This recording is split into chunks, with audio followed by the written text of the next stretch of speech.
So we're here today with Chris Otts of WDRB, a person that Payday Report has called the best labor reporter in Louisville. Chris, welcome to State of Kentucky. Oh, well, thank you for having me. Well, I'm very excited to learn more. We get the general gist of what's going on over at the Ford plant, but you've been right in the thick of it. So, for Yeah. the sake of our listeners and viewers who may only have seen the headlines, tell us a little bit about what's going on over at KTP, otherwise known as Kentucky Truck Plant. Right. So earlier this week on Wednesday, the UAW decided, of course, they've been on strike since September 14th, and they're striking in a bit of an unconventional way. They're doing a lot of things differently than they have in the past. They have a reformer style president who took over after the union had a corruption scandal, and they're trying to move in a new, more militant direction on behalf of their members. So the strike started about a month ago with just a handful of plants at each of the big three automakers. So, of course, it's Ford, General Motors, and Stellantis, which is the parent company of Chrysler, Jeep, and other brands. So the UAW has been taking this sort of incremental approach to the strike. They want to send a message to the automakers that they're serious, but they do not want to cripple them right away. The idea is that they keep negotiating, and this allows them to turn up the pressure, and also they've said this explicitly, to keep the companies guessing. It's really hard for the companies to make production plans, sales forecasts, plans for how they're going to meet their profit goals, et cetera, if they don't know which of their plants, may be coming to a strike next, which is a little different than, say, a blanket strike where every facility is gone out. So with that background, the UAW had been, proceeding in negotiations, getting some wins, but still not really getting close to home with any of the automakers. And there's some dispute about where exactly they were with Ford. You get two different stories from each side of the bargaining table. But regardless, on Wednesday, they at 6:15 p.m., I'm cooking dinner for my kids. I get a text from a good source of mine, says, get to Kentucky Truck Plant as soon as possible. It's happening. I couldn't believe that, because the normal cadence of these things has been every Friday they've been announcing whether they're expanding the strike and to where. But the UAW leadership got fed up with Ford, and they decided to really deliver a gut punch. So if you could pick one plant in the Ford network that would be perhaps the most damaging to strike, Kentucky Truck Plant could be it. So they went out, they walked out about 6:30 p.m. on Wednesday. It's Ford's biggest plant. It's nearly 9,000 hourly workers, 3 shifts there, I believe. It's a tremendous production, and they make very large pickup trucks as well as the Ford Expedition, Lincoln Navigator. These are high dollar, high profit margin vehicles for Ford. So you said that they got fed up with Ford. What are the specifics of that? What are they fed up about? Well, again, it depends on whom you ask, right? But what the UAW said this morning, their president, Sean Fain, did a live stream, and he said that they were led to believe that Ford had more for them in the economic part of the negotiations. So that's the core things, wage increases, cost of living adjustments, retiree health care, the union's desire to return to traditional defined benefit pensions, all those things. And at a meeting on Wednesday, to hear the UAW say it, they went in and said, okay, we're tired of waiting. What more have you got for us? And Ford said, well, we don't have anything more. Our best offer is on the table. Now, from Ford's point of view, they feel like it was clear that their best offer was on the table. And as they said, they're willing to move things around for the UAW, but they feel like they've reached their limit in terms of the added costs from this new labor contract over the next 4 years that they're willing to take on. And so they're willing to move things around within the structure, but not to add costs to the deal. So that seems like a really big sort of sticking point from which one of these two parties is going to have to move for there to be an agreement. So anyway, it came to a point evidently where the UAW decided that they really needed to send a message to Ford that they're being serious, or they're serious about, disruptions, and that they want Ford to move farther. And so that's what led them to take out Kentucky Truck. And by the way, to do it quickly, typically there's been more notice. They've been announcing plants that'll go on strike at 10 a.m. and then walking them out at noon. And everybody knows that those Friday updates were coming. Well, on Wednesday, there was no indication that this was going to happen. And within an hour, they were walking out. So when you got there on Wednesday, I mean, I've seen some pictures. What was the mood that you saw among the workers? Well, but so believe it or not, I've not been out to the picket line yet, because that is we have team coverage here, and so I've got colleagues who are out there doing live shots, talking to workers, but there's so much new information to report, actually, from webinars, background briefings, conversations with sources who are in Detroit and not here. So so far, the most productive use of my time has to been here and to be going on air and explaining what's going on and the backstories, while other folks on our team are more than capable of getting out there and talking to workers, talking to union officials, and getting those interviews. But I'd say the mood is, I went to two practice pickets that they did before this all started, maybe a month or two ago. And of course, the workers who show up to practice pickets are going to be the ones who are most motivated, right? But they are locked in with what the union president is saying, that these workers gave up a lot in the Great Recession. An auto job is not as lucrative as it used to be. Inflation's been very difficult for them to deal with. They used to have protection from that, and now they don't.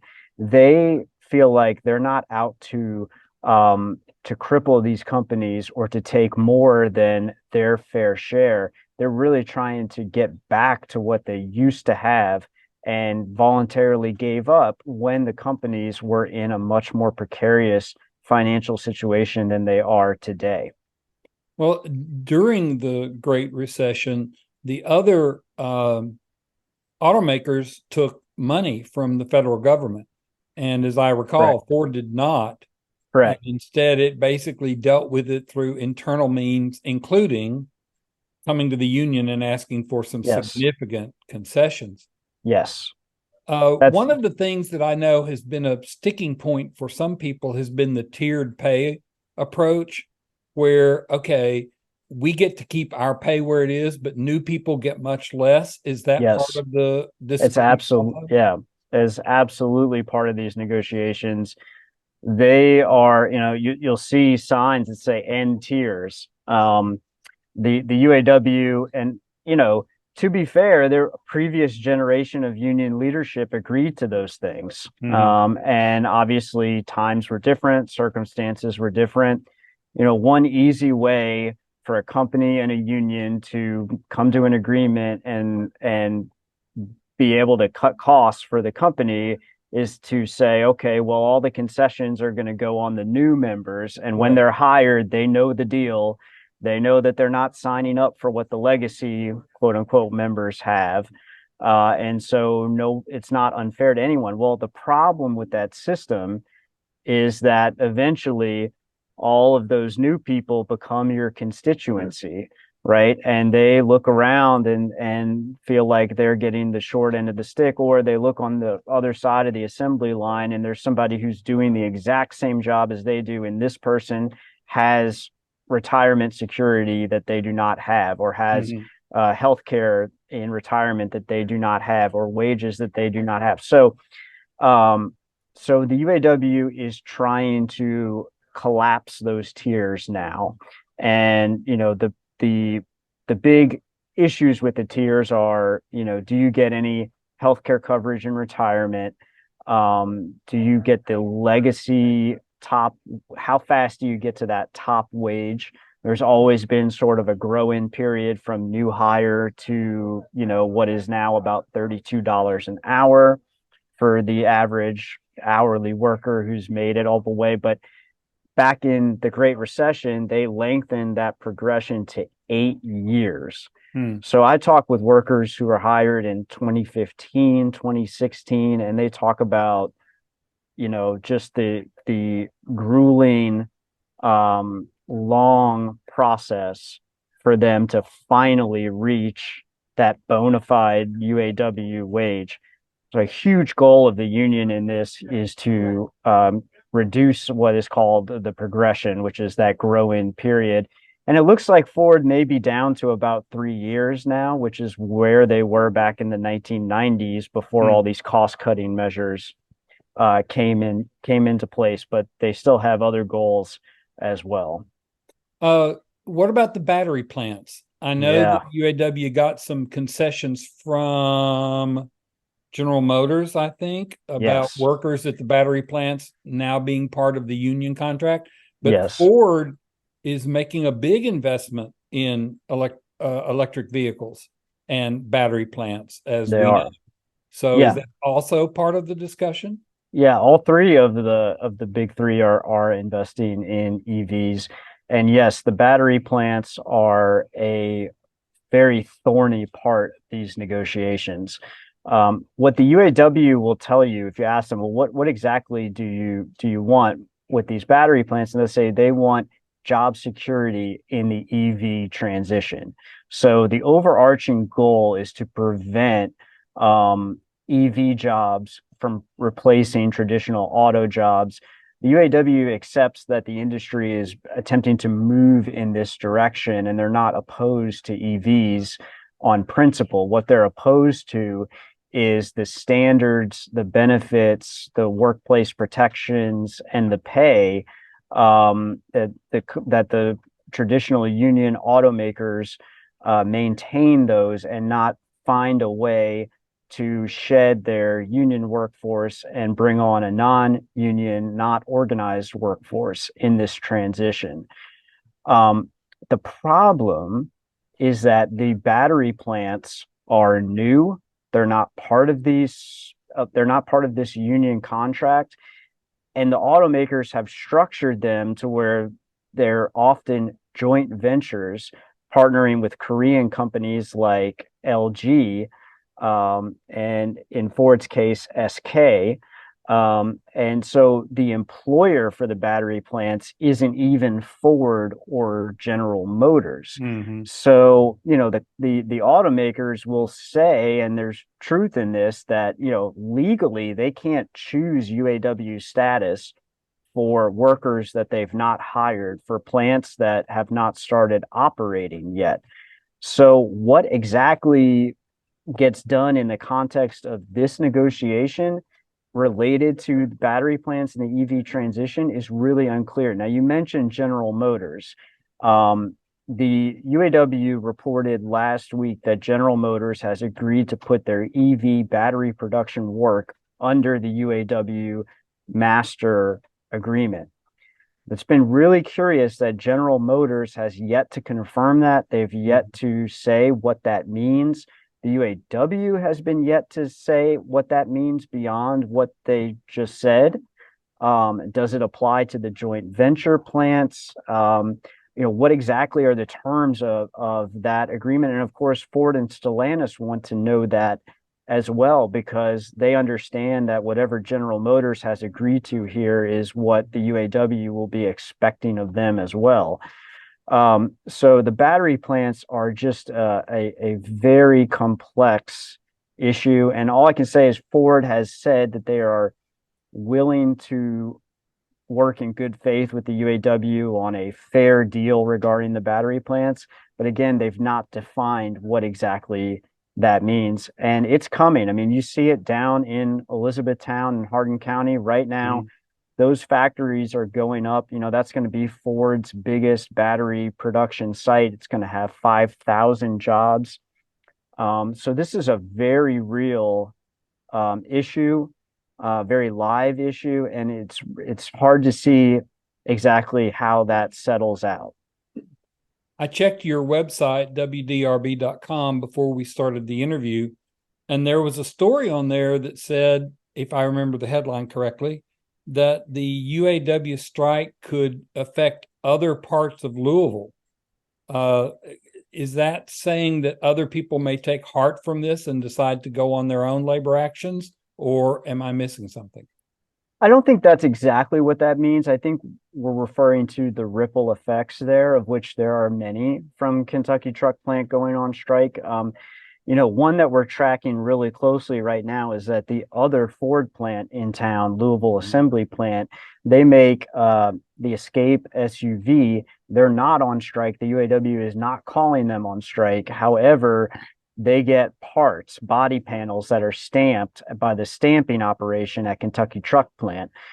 So there's a big question as to how long can Louisville Assembly Plant continue production if they're missing these key parts from Kentucky Truck Plant, and what's Ford going to do about that? It's quite possible that Louisville Assembly Plant could be forced into layoff, and that would put, you know, another 3,000 or so workers in Louisville effectively on strike or on layoff, you know, depending on how you look at it. And then there's all the collateral effect. You know, there are multiple supplier plants. Some are local, some are not, that Mhm. serve Kentucky Truck Plant on a daily basis. So how those plants will be affected? Will there be layoffs at those plants? And then you know, you think about the $25 billion a year in revenue that Kentucky Truck Plant generates for Ford. A lot of that is retained here locally in the form of the wages of the workers. And when they're not receiving those wages, that money is not necessarily filtering through the Louisville economy. Of course, we'd have to have a long-term stoppage for there to be, you know, a real measurable economic impact. I think, you know, if it's a week or two, you know, it probably is not that big of a deal. But there's no doubt that Kentucky Truck Plant is a huge pillar of the Louisville economy. And so I think that's what we're referring to in terms of the impact is far beyond the four walls of that facility in eastern Jefferson County. So I realize you don't have a crystal ball, and neither do I, but based on your discussions with union leadership and Ford leadership and all the things we've mentioned, do you see this as being, say, a 2 week stoppage, or do you think this could really drag out for a while? You know, it's really hard to say, honestly, Bruce. So you know, I can make the best educated guess, but you know, people should understand that it's nothing but an educated guess. I think it seems like they're far apart. I think the move to escalate to Kentucky Truck Plant is that's a punch in the gut. You know, the union is clearly trying to move things along and say, hey, we mean business. So they're not satisfied with the progress that Ford is making. And you know, these negotiations are all closed doors, so you never know. I mean, the companies can always come in and say, you know what, we can't take it anymore. You know, we'll give you this, this, and this, and then it could be done really quickly. But it seems like there's a fundamental disagreement right now between Ford and the UAW about whether the costs that Ford will incur from this new labor deal are whether Ford has already offered as much as it possibly can Mm. or not. And I don't know who is going to back off of their position in that first. And because of that fundamental disagreement, I would guess it's hard to see how this resolves itself soon. Okay. One last question. Since you are, as Payday Report said, the best labor reporter in Louisville. Well, there's not that many. Well, So I wasn't going to say that. Um, so let's talk about a general picture to close out. yeah. I've been really struck by the change in the union atmosphere in Louisville and maybe even across the state and around the country. I can well remember, and it because I'm old enough to remember when we passed the prevailing wage, took that away, and took away these other things at the legislative level, and everybody was saying unions are going to die, they're all going to die. Mm-hmm. What's your feeling or sense of the union movement as a whole? Is it just me being wishful that it come back and be strong, or is it really changing? No, I think there's absolutely something to what you're observing, and others have observed it. I mean, I think what we've been talking about this entire conversation is a traditional union employer, right? You know, the automotive industry and Ford has been unionized for many, many decades. This is the establishment of the union movement here that has always been and is not going to be weakened enough by right to work, for example, in Kentucky, that's going to make much difference on the UAW here. What we're seeing though in over this past summer is a whole bunch of new entrants into the labor movement. You know, coffee shops are sort of the best example of this. And it's not only the one-off Starbucks locations that are organizing, but also, you know, in Louisville, we have a local chain called Heine Brothers that has 17 stores, and their workers, some 200 of them, effectively organized and got themselves a contract this year. There's another smaller coffee shop chain in town that has also organized and is negotiating. We're seeing it at grocery stores, you know, both chain and locally owned. The service sector is coming to the labor movement. And honestly, I really think that some of this is generational. These young people that I've talked to, you know, in their early 20s or so, who are, you know, making lattes or, you know, filling grocery bags or whatever, they really have a positive view towards unions and worker power. And so there may be sort of a generational influx, I think, to the labor movement. All that said, if you look at the only statistics that we have on this, which is an annual survey that the federal government does, you know, the rate of unionization as a measure of all jobs is, you know, continuing to decline in Kentucky and nationally. I think it may have been a little bit stagnant in Kentucky the last couple of years, but the long-term trend is still clear.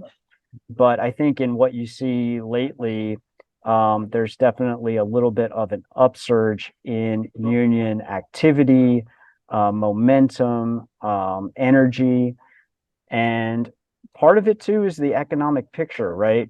With the labor issues, everyone's having issues trying to find people to do blue collar work, right? And so workers have more power in the last few years than they've had in a long time. Mm-hmm. That has also emboldened the union movements. So I think put all that together, and what you're observing is a real phenomenon.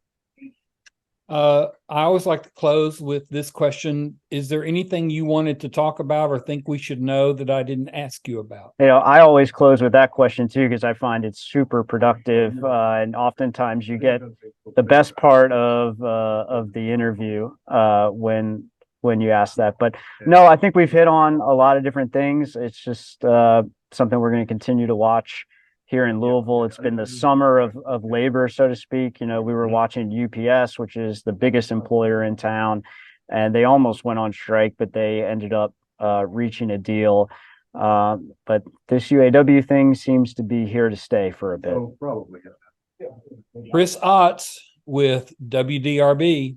Thank you so much for your time and for your insights. And maybe we'll have you back when there's a contract. Yeah, I'd be happy to do that. Thank you so much for inviting me, Bruce. All right.